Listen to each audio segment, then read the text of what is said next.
सिद्धार्थ शंकर दास कृषि विज्ञान केन्द्र में मत्स्य वैज्ञानिक भाव में कार्य करुँच। आज आमर ये जो प्राकृतिक चाष विषय सचेतनता शिविर आखपाख 8-10 ग्रामर चाषी भाई मैंने आसी जोगदे ये विषय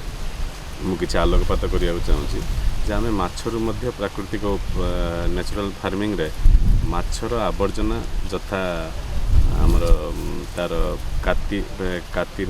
तार रसव कल माछ आवर्जना यथा माछर चमड़ा माछर पुटा इत्यादि व्यवहार करी से आम सरल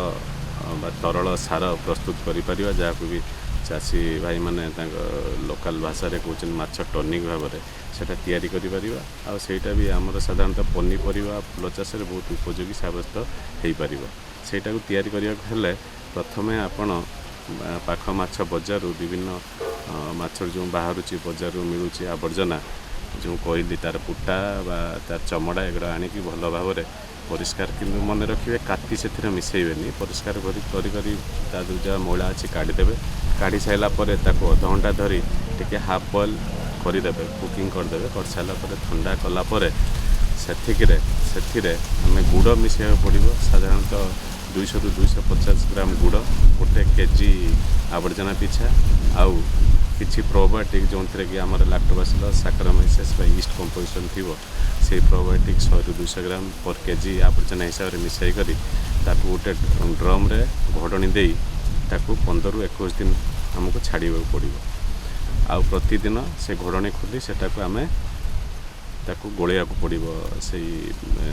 मिश्रणटा को ये गोटे कथा मन रखिए घोड़नटा सब टाइट कर रखिए जमती बाहर कौन माछी कि मशा संक्रमण से भर न हुए तेणु 15 ରୁ 20 दिन 21 दिन 3 सप्ताह पर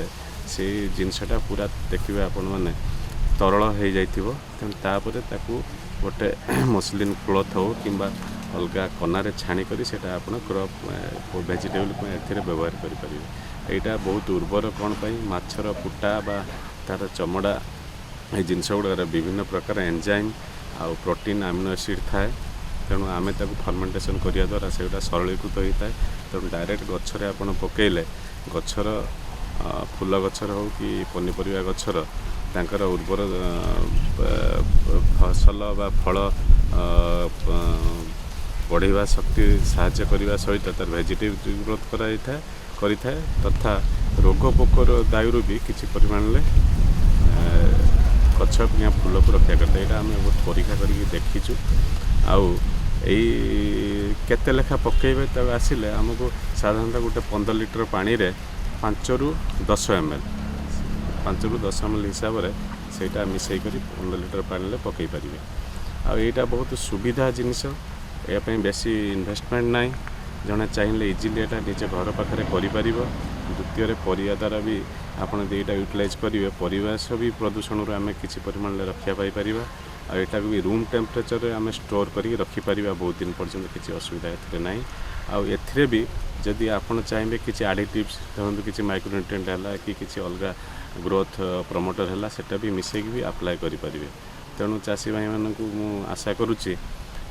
जे एटा को किसी जन चाषी भाई मैंने आपणाइले निश्चय आम परिवेश भल रहा सहित